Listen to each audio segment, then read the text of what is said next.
let's discuss about the new chapter haloalkanes and haloalkanes.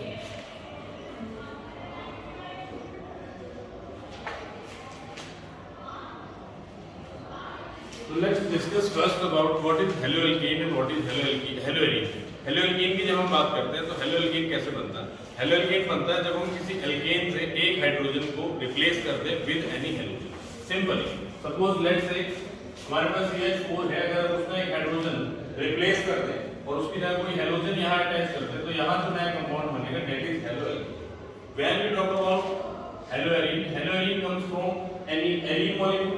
Arene molecules क्या होते हैं? जो एरोमेटिक होते हैं. उनमें अगर हम क्या करें, सेम वही एक H हटा दिया जाए, हेलोजन वहां लगा दिया जाए. तो this such type of molecule are haloarene. Clear? अब हम जो डिस्कस करने वाले हैं, डिस्कस ये करने वाले हैं कि what is the classification of haloalkanes and haloarene. तो हेलोएल्केन्स एंड हेलोएरीन का जो क्लासिफिकेशन है it is very easy and simple. तो first classification of haloalkane is based on the number of halogen attach to the molecule. उस molecule में कितने halogen attach हैं उसके बेसिस पे एक आपका जो क्लासिफिकेशन है वो होता है. सपोज करिए your molecule has only one halogen, then it is said to be mono halogen mono halogenated molecule और you can say mono haloalkane.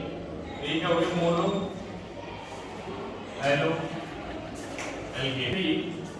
दो मॉलिक्यूल यहाँ ले लिए हैं CH2 Cl Cl. तो एक सेकंड जो मॉलिक्यूल है उसमें दो आपके halogen, then it is said to be di haloalkane.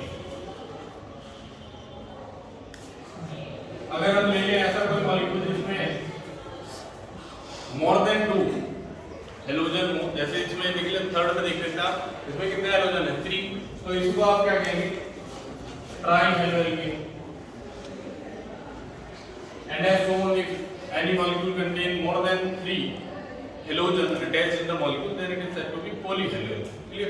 The next classification is also very simple. Next classification is on the basis of the hybridization of the carbon to which halogen is attached.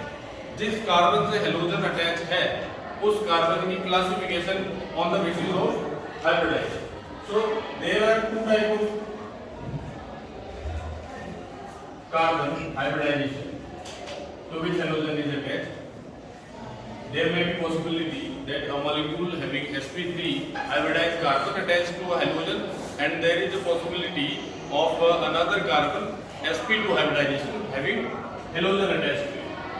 तो जब हम इसकी बात करेंगे तो इसमें क्या होता है कि आपके पास जो कार्बन है वो कार्बन ऐसा होना चाहिए जो sp3 हाइब्रिडाइज, ऐसा होना चाहिए जो sp3 हाइब्रिडाइज, और यहाँ जो कार्बन है वो ऐसा होना चाहिए जो कैसा हो? sp2 hybridise. sp2.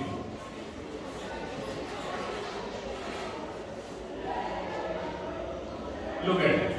कैसे आप पता करेंगे कि the carbon is hybridised sp3 और sp2?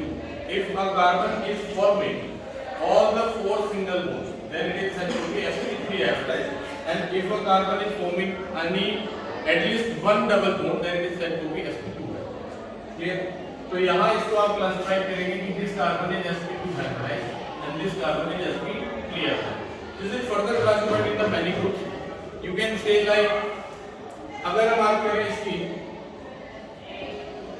ऐसा कार्बन जो sp3 hybridized, it is classified as number 1. It may be 1 degree, it may be 2 degree, it may be 3 degree.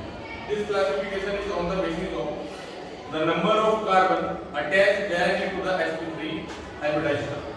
अगर हमारे पास कोई ऐसा मॉलिक्यूल है जिसमें कार्बन है जो sp3 hybridized है, अगर वो किसी भी कार्बन से अटैच है, सिंगल एक कार्बन से, या फिर ऐसा केस हो जिसमें वो किसी भी कार्बन से अटैच नहीं है, all the bonds are formed by the hydrogen atoms like this,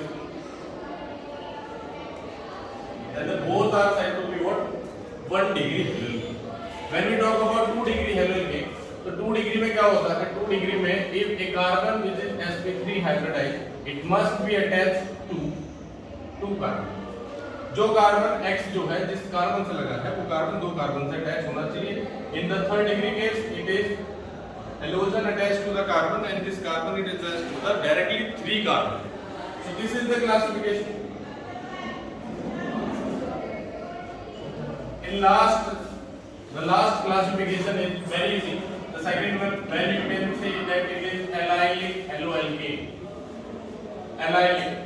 So it is the classification which is based on the carbon to which halogen is attached, and then this is allylic carbon. तो कौन सा allylic carbon होता है? ध्यान रखें, जो double bond से next carbon है, this one. डबल बॉन्ड वाले कार्बन से जो नेक्स्ट कार्बन है उसको एलाइलिक कार्बन कहते हैं। एंड अगर हाइड्रोजन एलाइलिक कार्बन से अटैच होगा उसको आप क्या कहेंगे? Allylic haloalkene. क्या कहेंगे? Allylic haloalkene. Third one you can say benzylic haloalkene. तो जब हम बेंजाइलिक हेलोएल्कीन की बात करेंगे तो बेंजाइलिक कार्बन क्या होता है? बेंजाइलिक कार्बन होता है डबल बॉन्ड से जो नेक्स्ट कार्बन, सॉरी, जो आपका बेंजीन रिंग है उससे जो नेक्स्ट है, डबल बॉन्डेड बेंजीन रिंग का यहाँ डबल बॉन्ड है, इससे जो नेक्स्ट कार्बन है उसको आप बेंजाइलिक कार्बन कहते हैं। क्या कहते हैं उसको? Benzylic carbon. और उससे अगर हाइड्रोजन अटैच है तो मॉलिक्यूल हो गया बेंजाइलिक हेलोएल्कीन। अगर हम बात करें इस क्लासिफिकेशन की तो इसका क्लासिफिकेशन बहुत easy. There is only two, first one vinylic haloalkene and the second one is again arylic haloalkene. Vinylic is when the halogen is directly attached to the double bonded carbon. अगर double bond वाला carbon है directly उसी से आपका क्या लग रहा हो? X लग रहा हो, उसका आप क्या कहेंगे? That means you can say this is the vinylic carbon. और when we talk about arylic means that halogen is attached directly to the benzene ring. अगर benzene ring से डायरेक्ट X लगा हो तो उसका आप क्या कहेंगे? Arylic. So this was all